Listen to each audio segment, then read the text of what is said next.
This morning, we said something that we say, by my count, only 42 times a year, and that is the Hallel. I was trying to do the math. How many times a year do we say the Hallel? By my calculation, 42. Here's the calculation. We have the festival of Sukkot, followed by Shmini Atzeres, followed by Simchas Torah. That's 9 days. We have the festival of Passover, 8 days. That's 17. We have twice on the festival of Shavuos, so that's 19. 8 days of Hanukkah, that gives us 27. And then there's Rosh Chodesh, the first of the month. How many Rosh Chodeshes do we have every year? So, of course, Rosh Chodesh is the first of the month, and therefore, if there are 12 months, then you should have 12 Rosh Chodeshes a year. And that's sort of true, and it's only sort of true because one of the Rosh Chodeshes, one of the first of the months, is also Rosh Hashanah. And on Rosh Hashanah, because it's Rosh Hashanah, it's not considered Rosh Chodesh. And we don't say Hallel on Rosh Hashanah. So that leaves us with only 11 Rosh Chodeshes a year. And on one of them, we say Hallel, but it happens to also be Hanukkah. And that, in fact, is today. Today is also Hanukkah and also Rosh Chodesh. So we're not going to double count that because we said the Hallel today. So that gives us 10 more days of Rosh Chodesh. And that gives us 10 more. So if you have 27 plus 10, that gives us 37. But, half of the Rosh Chodeshes are 2-day events. And the reason for that, we all know, of course, is that the lunar month is 29 and a half days. And therefore, the 30th day of every month is always going to be Rosh Chodesh. But half the time, the 30th will be the last day of the preceding month. And half of the time, the 30th will be the first day of the upcoming month. And when Rosh Chodesh, the 30th day is on the Rosh Chodesh on the 30th day of the previous month, and day 31 is the first of the next month, we have a double Rosh Chodesh. And therefore, the 10 Rosh Chodeshes give us 15 days, or the 10 new months, the new months of the calendar, gives us 15 days for a total of 42 days a year that we say the Hallel. Now, what exactly is the Hallel? The Hallel is a rabbinic mitzvah. During these 42 days a year, to recite a section of Psalms from Psalm 113 through 118. And these are very special Psalms because they're all about praising God. David is praising God and talking about what God did for him and what God did for our people. And on these festive, celebratory days, these holidays, we are commanded, it's a rabbinic law, we're commanded by the rabbinic law to recite the Hallel. And I noticed something over the course of this Hanukkah season that I really wanted to share with y'all today. Something in the Hallel. Psalm 114. Let's examine it closely. Psalm 114 begins talking about the Exodus. B'tzeis Yisrael miMitzrayim, when Israel departed Egypt. Beis Yaakov, the house of Jacob, Me'am Lo'ez, from a people of a different language. So the psalmist is talking about the Exodus. And it tells us some very interesting things that happened during the Exodus. Judah became the Holy One. Israel, his kingdom. So Judah, the Holy One, Israel's kingdom. And then it continues. Hayam Ra'ah Vayanos, the sea, the water, it saw and it fled. This is a reference, of course, to the splitting of the sea. Jewish people are surrounded by the Egyptians on all sides.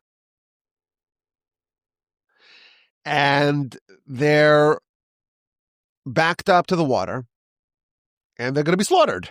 7 days after the Exodus, It's over. Why? Because they are like fish in the barrel, completely vulnerable to the Egyptians. And then a miracle happened. The sea split. And the psalmist here is telling us, Hayam Ra'ah, the sea, it saw and it fled. The sea didn't split, the sea ran away and paved a path, a dry path, amid the walls of water for the people to tread upon. And then it references another event with water. Hayardain, the Jordan, Yisav La'achar. The Jordan runs backwards. Typically, the Jordan runs north to south. From the Sea of the Galilee, from the Kinneret, to the Dead Sea. And the sea started running the opposite direction. And that's when the nation, under the leadership of Joshua, they crossed over the Jordan River. And how they crossed the Jordan River? They didn't ford it.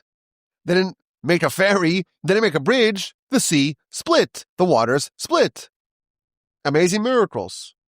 Heharim rakdu ke'elim, the mountains, they were jumping like rams. And Givos, the smaller hills, they were jumping like sheep. This is an amazing description of the Exodus, all these amazing miracles. Judah became his holy one.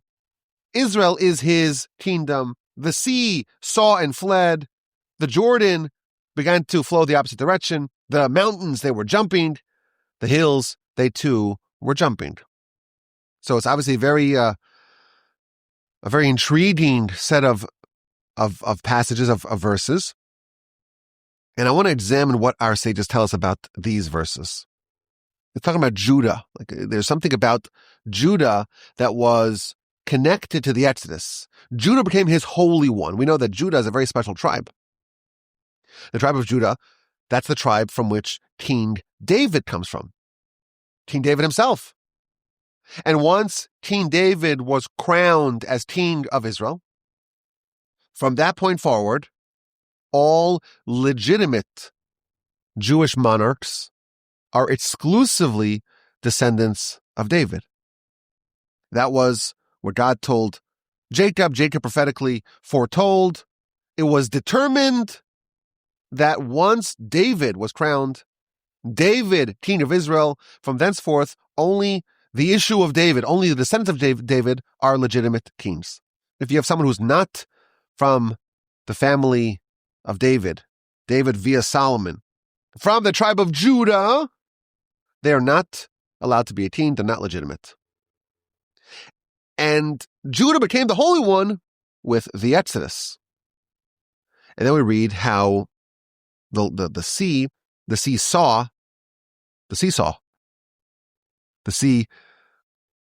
S-E-A, saw something, S-A-W, and it fled. The sea didn't split. Oh no, the sea fled. There's a very fascinating midrash here that talks about what the sea saw. The sea, it witnessed something, and that's why it ran. That's why it fled. That's why it split. Midrash tells us that the nation had something with them during the Exodus that was so powerful, it prompted the sea to split. And what was that? When the nation departed Egypt, they took a lot of things with them. They took a lot of the wealth of Egypt. Lots of wealth was coalesced in Egypt. And as God promised Abraham by the covenant between the parts, Va'acharei Cain, and afterwards they'll leave with great wealth. After the 400 years of Eretz, they left with great wealth. And they left with all the animals, and they left with all their children. And they brought one more thing with them. They brought the bones of Joseph. We know that Jacob died in Egypt. Joseph died in Egypt. After Jacob died, he commanded Joseph, and it was indeed implemented. This is the end of Genesis. Take my body and bring it to Canaan, to Israel, and bury me in the cave of the patriarchs. And that's what happened. The very end of Genesis talks about the death of Joseph. Joseph died and was placed in a box, in a coffin in Egypt. But before he died, he adjured the nation, when you leave, don't forget me. Don't leave my bones here. Bring my bones with you. And it was right before the Exodus. It's time to leave. And no one knows where those bones are. The bones are missing. Now, sages tell us that the Egyptians knew that the nation could not leave Egypt unless they had those bones with them. And therefore they made some sort of enchantment. The Egyptians were expert sorcerers. They made an enchantment that buried the bones of Joseph in the Nile. And Moshe spent 3 days and 3 nights looking for the bones. And he couldn't find them. And there was a really, really old lady around. She was so old, she was actually a granddaughter of Jacob. And she was the one who broke the news to Jacob very gently that Joseph is still alive. She played the music for him. She prepared him for that news. Jacob was 130 years old, and he had been mourning Joseph for 22 years, and if someone jumped at him and said, "Oh, Joseph's alive," he would have died. So she broke the news to him slowly. And she received a blessing that she'll live a very long time. So the nation's in Egypt for 210 years, and this woman, Sarah, daughter of Asher, she's still alive. And she sees Moshe spending 3 days and 3 nights looking for something. And she tells Moshe, "What are you looking for?" "I'm looking for the bones of Joseph." "I know where they are. I remember what happened to them. I was alive at the time." And she brings them to a specific place in the Nile. Here is where they interred, and they buried, and they sunk the bones of Joseph. And they did some sort of enchantment, some sorcery, that made it not possible to be removed. You can't just send your divers, your scuba team, to go extract it. You can't leave without the bones of Joseph, and you can't take the bones of Joseph because it's been enchanted. So Moshe did some enchantment of his own. And he placed something in the water, an amulet of sorts, and the bones of Joseph, the box that contained the bones of Joseph, floated up to the top. Moshe retrieved the bones of Joseph. And now the nation is able to leave. They're able to depart. 7 days after the Exodus, they're by the sea. And the sea saw the bones of Joseph. And when the sea saw the bones of Joseph, it fled. That's what the Midrash says. Ma ra'ah hayam. What did the sea see? Sea, S-E-E. It saw the bones of Joseph. And that's why it fled. Now, why did he have the merit to split the sea, to have the sea flee? Says the Midrash something fascinating. Joseph also fled. You recall, Joseph was being seduced by his master's wife, Mrs. Potiphar. And one day she snatched his garments, Vayanas, and he fled. And he ran outside. Even though it was very dangerous to do what he did, and he was exposing himself to being accused, framed for a crime, nevertheless, Joseph fled. Because he fled, the sea fled. In the merit of him fleeing, the sea fled. Joseph was a vayonas, he fled, vayisa chutz, he ran outside. And therefore the measure for measure,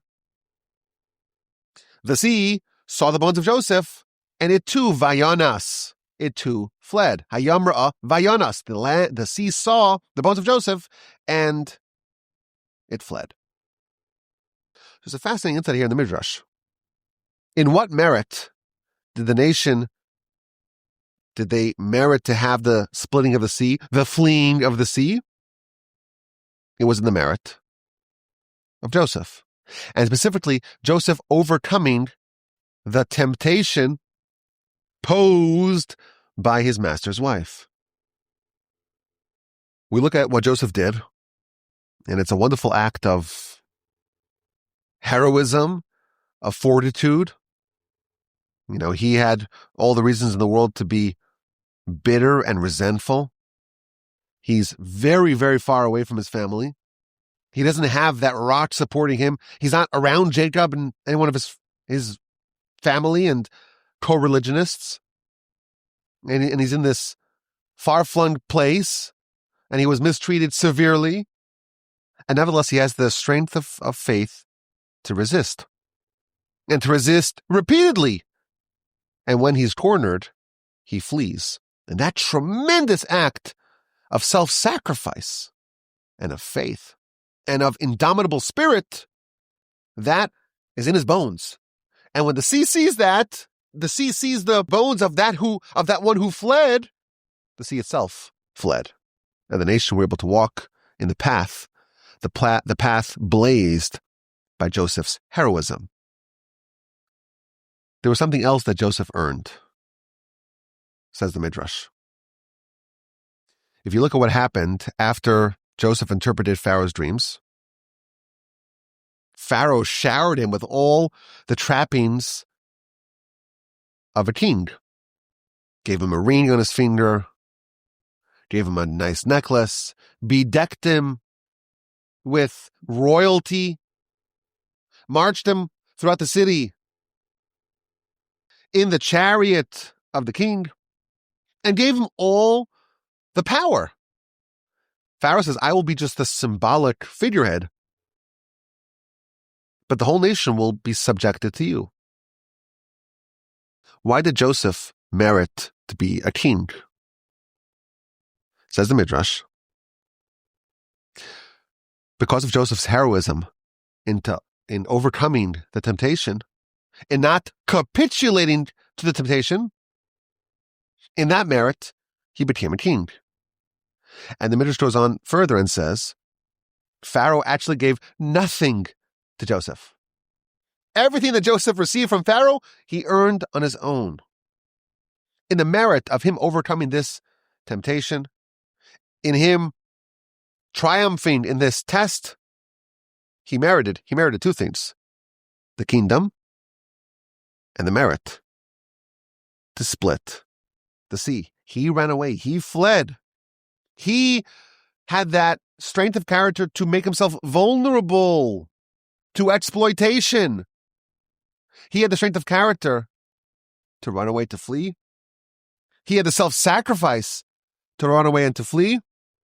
And in that merit, he both earned the rights to split the sea, to have the sea flee, and to become king. And I think that maybe there is a certain cause and effect over here. We know that the evil inclination is known as a king. They just tell us that the evil inclination, it's like almost an alternative for God. God is king of all kings, right? Well, there is a pretender, a usurper. And that's the false God, the faux God, the pretender usurper God, the pitiful king. That's the Yetzer Hara. What happens when someone unseats the foreign God, unseats the pretender king, unseats the usurper king? When someone does that, they earn the rights to become a king themselves. You defeated the king. You took a swing at the king and you didn't miss. Therefore, you earn royalty. Moreover, the act of overcoming the Yetzer Hara, it's an act of tremendous strength of character. Because our nature, it's very much affected by our desires that we have and our weaknesses that we have. And someone who overcomes their nature and finds within themselves tremendous fountains of strength and fortitude to overcome the Yetzer Hara, that's like an act of a supernatural act. And when someone supersedes nature, they get the rights to supersede nature themselves. Joseph, you fled, you ran away, the sea just seized the bones of Joseph and it too runs away. That's supernatural. That's a miracle. That's superseding nature. Joseph, you superseded nature. You overcame nature. Therefore, you have the rights and the merit to overcome nature yourself. That's what the Midrash tells us. Joseph fled, the waters fled. Joseph fled, and he became a king. Now, there's a fascinating additional angle in the Midrash. Chapter 114 of Psalms. It's part of the Hallel, right? The Exodus. When the nation left Egypt, when the house of Jacob departed from the foreign land, then Judah became his Holy One. Then Judah became king. Now, what does Judah have to do with the Exodus? And what's the continuation of the verse? Oh, during the Exodus, Judah became his Holy One. Judah became king. Oh, and parenthetically or incidentally, the sea fled. The Jordan turned backwards.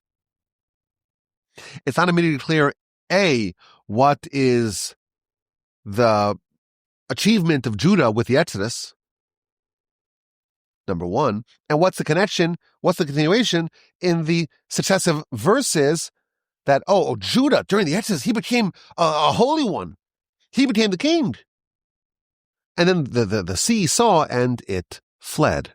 The Jordan began to flow the opposite direction. Says the Midrash, I'll tell you what the role of Judah is.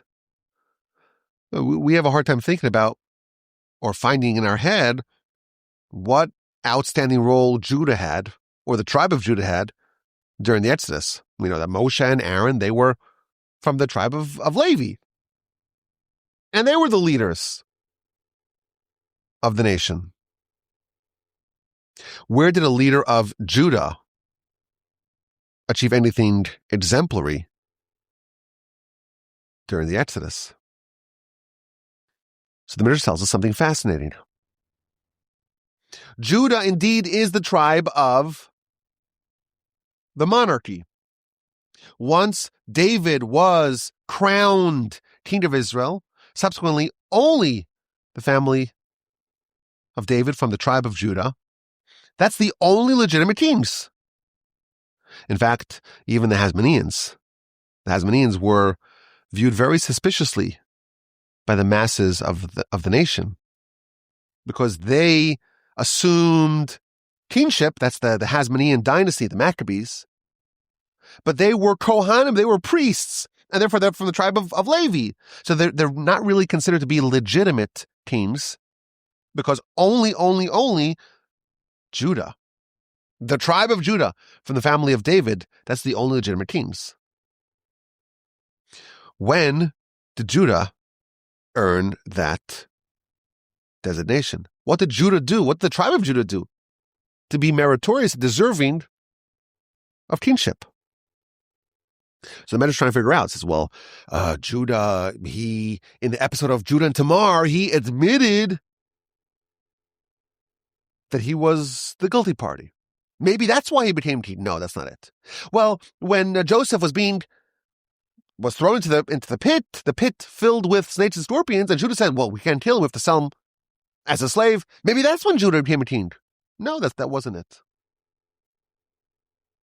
Maybe it's when Judah came to defend Benjamin. Maybe that's when he became a king. No, that's not it. Judah became a king. The tribe of Judah became the tribe of the kings during the Exodus. 7 days after the Exodus, the nation was surrounded.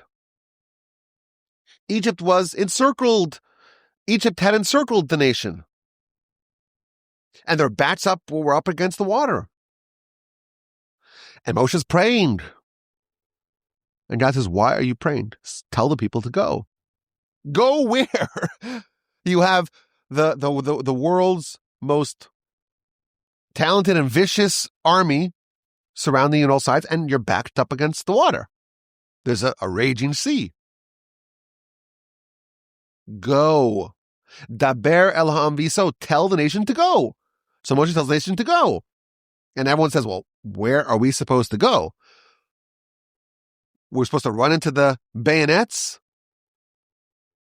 Or we're supposed to run to the raging water? Either way, it's suicide. So everyone was discussing, and everyone was debating, and everyone was saying, you go first. And one man, the leader of the tribe of Judah, he jumped into the water. And he started making his way through the water. God said to go, Moshe told us to go, we're going. But there's raging water, we're going anyhow. And the waters, we're told, were very tempestuous. The waters were raging. It was suicidal, but he went nonetheless. He went into the water, and it kept creeping higher and higher and higher. It's by his shins, and then his knees, and his thighs, and his waist, and his chest. And then it's by his chin. And then it's by his nostrils. And he's about to go under. And he cries out to God, I can't go no further. And the sea split, and the waters fled. And everyone else followed Nachshon, the leader of the tribe of Judah, into the dry land. And that's the reason why Judah, and not any other tribe, became the tribe of the monarchy. And that's why the sea split. And that's what the verse is telling us. Judah, during the Exodus, became his holy one and became the king. Why? Because the sea saw and split. In the merit of whom? In the merit of Nachshon. Judah is the king, in the merit of whom? In the merit of Nachshon. So we have two events that don't seem to be correlated. And the Midrash tells us two things happened to Joseph. The sea split in his merit. He became king. And all that is due to one event, him overcoming the temptations of his master's wife. The sea saw, what did it see? It saw the bones of Joseph, and that's why it fled. Joseph, he became king. Pharaoh gave him nothing. He earned it all on his own. Why? Because he fled and went outside. The sea split. Why? Because there was one man who said, I'm going to go as far as I could go. And only then will God do a miracle. The water's by his nostrils, and God split the sea. Judah's a king. Why? Because of Nachshon. Not because of Judah, because of Judah's descendant, Nachshon. We see two amazing things here. Joseph earned the splitting of the sea. Nachshon earned the splitting of the sea. Joseph earned the monarchy. Nachshon earned the monarchy. And both did seemingly similar acts. Joseph ran away from the Egyptian temptation into danger.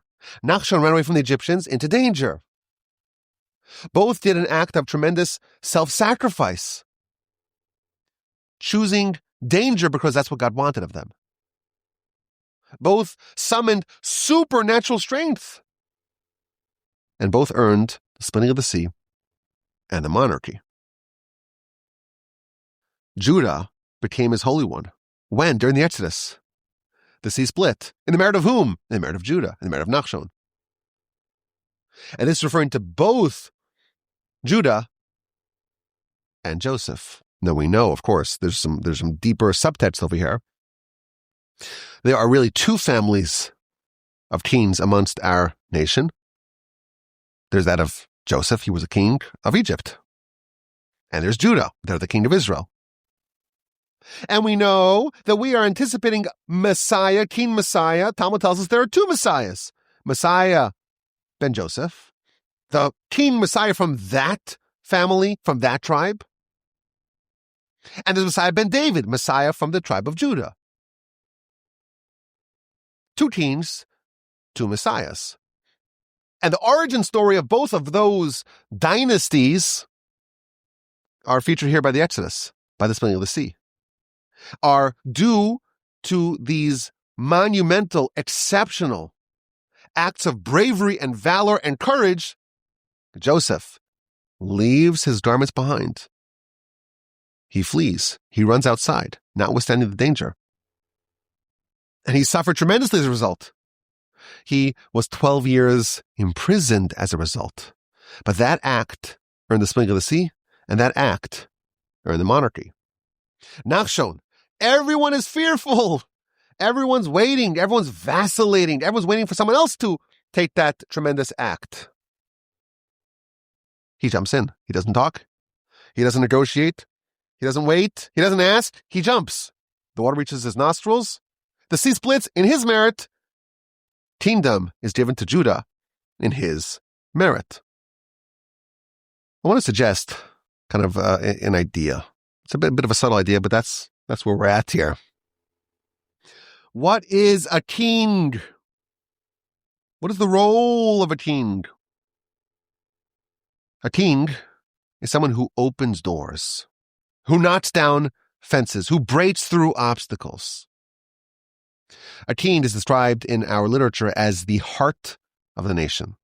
The heart gives life, vitality, energy, strength to the entirety of the body. A king inspires and gives life and vitality and strength and energy to the whole nation. We could define a king perhaps as someone who inspires the masses to do great things, to aim for very high goals, and to actualize on those most lofty ambitions. A king is a great person, a great leader, someone of tremendous courage and strength of character and valor and bravery and gallantry. And when you have that person to look up to admire, that's a model of excellence that you meaning the masses, that the masses aspire to emulate. There's one man who jumped in to the water. It was suicidal, but he jumped in anyhow. And everyone followed him. Why did everyone follow him? He broke through that resistance. He shattered that resistance. There were obstacles in the way. It's dangerous. It's suicidal. Doesn't matter. He jumps in anyhow. And once he does that, everyone says, wow, we're going to follow him. We're going to follow his lead. So he inspired everyone else to say, we could do it as well. We too can jump into the danger. Everyone indeed followed Nachshon. When you demonstrate to people what they are capable of, what are you doing? What are you doing? There's obstacles, but you shatter them. There's resistance, but you tear it apart. You're tearing apart all these obstacles.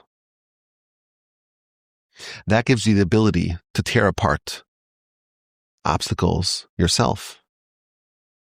Why is kingship associated with splitting of the sea? Those are two unrelated things, apparently. A king is someone who rips apart all the things that are preventing progress, all the things that are preventing ascent to greatness. That's what a king does. And other people follow him. And when they do that, they are endowed with the ability to tear apart any other obstacles that may be in their way. A king shatters through resistance, breaks down walls, barriers of resistance, and opens the path. And in that merit, Nachshon was able to split the sea. The sea is resistance. You can't walk. There's just water there, and it's dangerous. It's suicidal. Yes, there are obstacles, but one man can cause them to be opened. That's a king. That's what a king does. A king tears apart obstacles.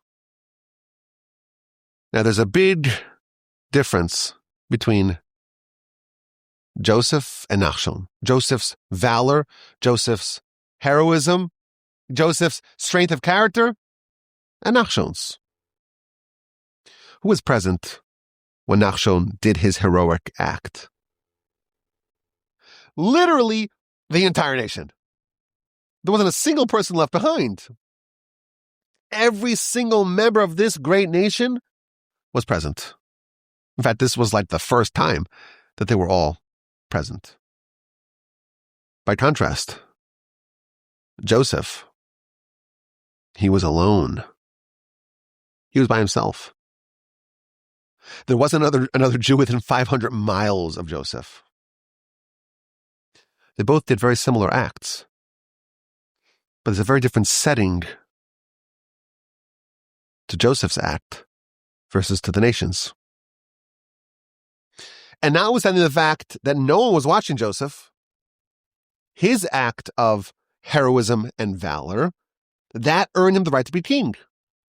His act of valor and heroism gave him the merit to split the sea. The sea saw and it fled. What did it see? It saw the bones of Joseph. Even though no one witnessed the heroism of Joseph, it is infused in him forever. It is in his bones.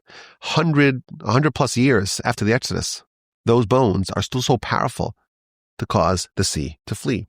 Those bones are forever infused by the power of a king, by the power to break apart barriers. Two people had an encounter with Egypt. Joseph and Nachshon. And two people did supernatural acts of breaking through,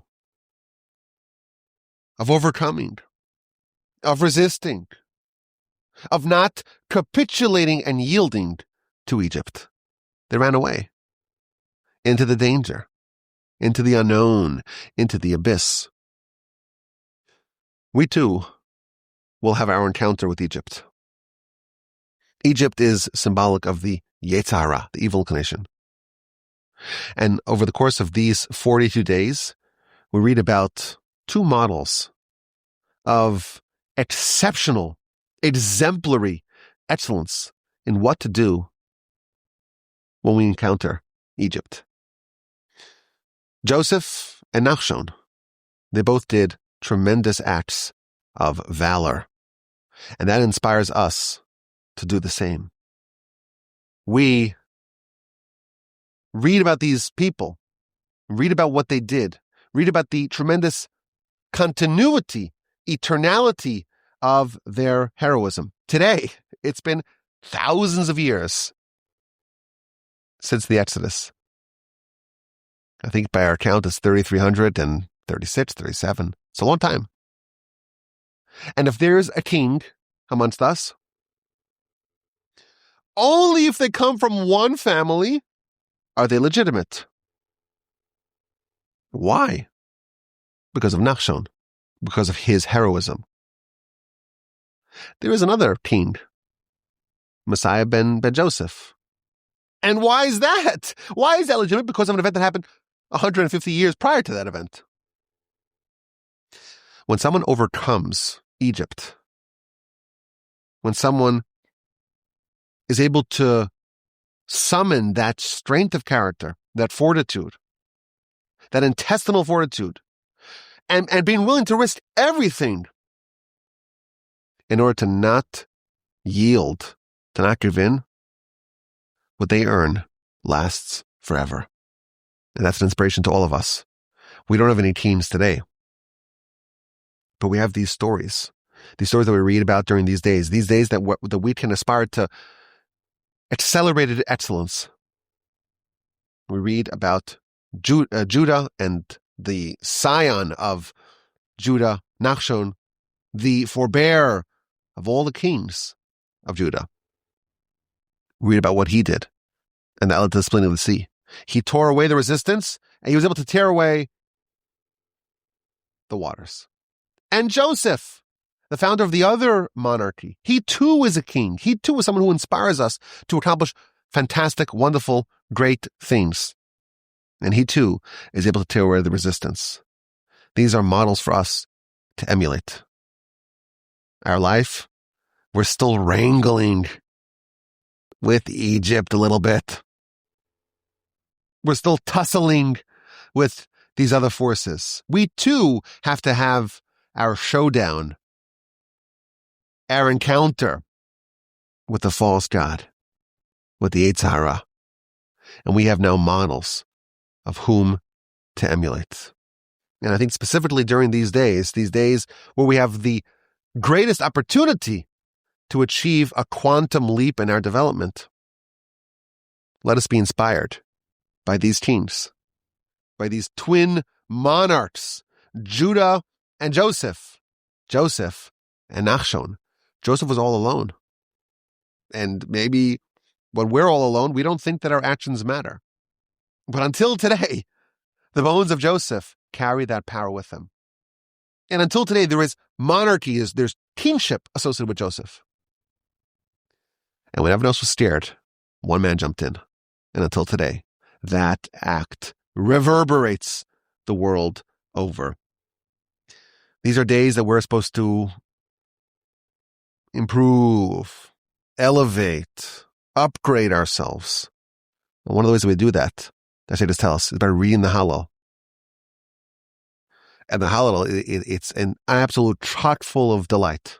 There's so much there. Endless inspiration for us. Here's one lesson. The lesson of these tremendous heroes of our people, heroes who earned a great legacy that is ongoing more than 3,300 years later. My email address is rabbiwolbe@gmail.com. I look forward to your questions, your comments, and your feedback.